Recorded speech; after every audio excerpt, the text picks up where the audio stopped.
is Matthew Grills. I'm playing Count Almaviva in the Barber of Families, and I'm a tenor. My name is Laura Crum. I'm a mezzo-soprano, and I play Rosina. Hello, I'm Ju Wan, and I'm playing Figaro, and I'm a baritone. To be a tenor means to sing super high all the time.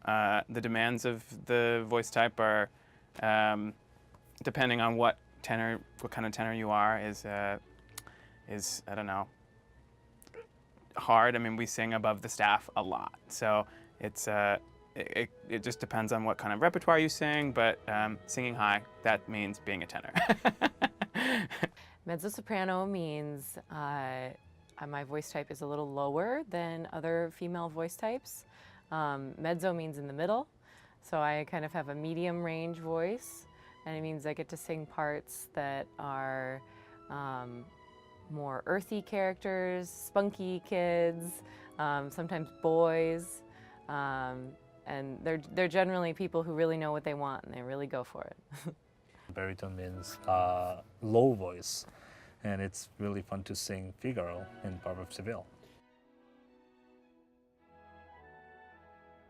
I got into singing opera when I was probably around 18 years old. I wanted to be in theater for a very long time, and I hated opera very much, but everyone was like, you can sing, you should be in opera, you know, the pay is better, you get more opportunities because you're a short guy, blah, blah, blah, blah, blah. And I was like, no, I want to be on Broadway, I want to be on Broadway.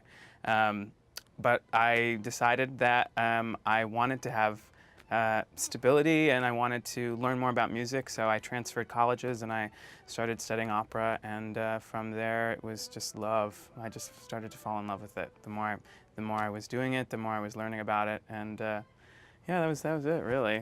Then I sort of forgot about the whole Broadway thing.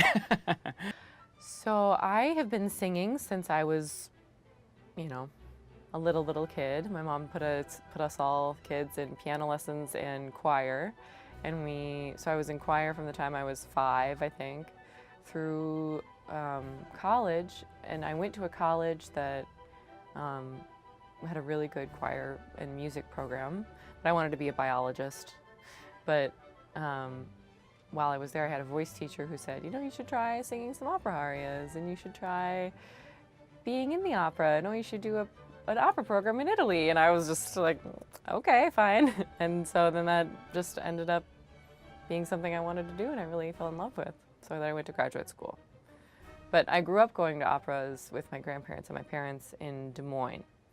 So that was important too, because opera was always something that I knew about.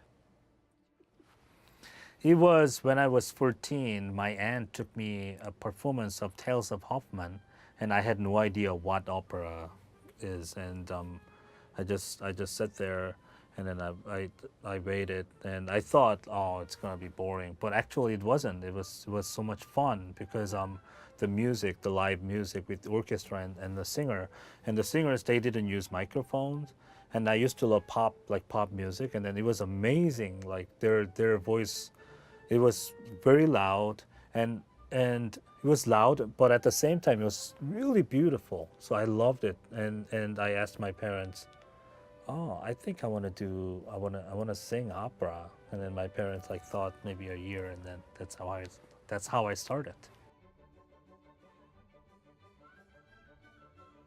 My favorite subject in school was, I hated all subjects in school, but I loved chorus.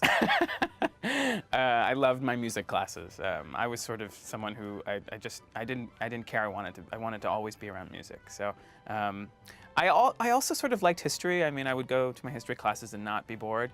But other than that, it was always about music for me.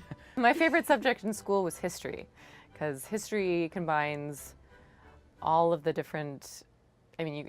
Everything has a history. So the study of history is so interesting because it deals with art and politics, and you get to see how all of those different things come together. And it's especially interesting for opera because we're doing things that were composed a long time ago, a lot of the time, and we get to study those time periods along with studying the music in order to understand the person that we're trying to play. So I love history. My favorite subject was English. Like my native language is Korean, and it's not. But English was so fun because it's so funny. The English teacher was really beautiful, and I think I fell in love like with her, and that's why it was my favorite subject. And it became like it went like so long, like for a long time, and I loved English like for a long time.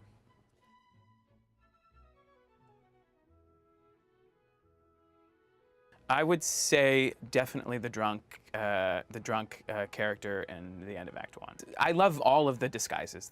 They're all really really fun. I especially love the Basilio hair in Act Two. That's a lot of fun. My favorite part of the show to sing is the second act trio with the Count and Figaro, because Rosina, right before that trio, she's very upset because even though she's a very confident person and she was very confident that everything was going to work out, Bartolo has tricked her and made her think that nothing is working out, and she is very, very upset. And then in this trio, all of a sudden she realizes that she's been worrying for nothing because everything is just perfect. And so it's the happiest moment of the show, and also it's really fun music to sing. My favorite music in Barber is quintet, because in the quintet it had like many things happen, like many things like happen. So like I didn't like Figaro doesn't expect Basilio comes out, and then like it's like what a surprise, and and like Rosina and Figaro and Count, they get like ideas like to make like like to catch like Bartolo, and it's amazing. And Rossini wrote the music like it's genius music, because from the music, even though I don't know the language, I can get the story from the music. It's amazing. 안녕하세요, 강주환입니다. 여러분이 이 샌프란시스코 오페라 세빌리아 이바사를 통해서 많은 사랑과 재미를 느끼셨으면 좋겠습니다. 감사합니다. Thank you for watching The Barber of Seville at the San Francisco Opera. Thank you so much for watching The Barber of Seville for families.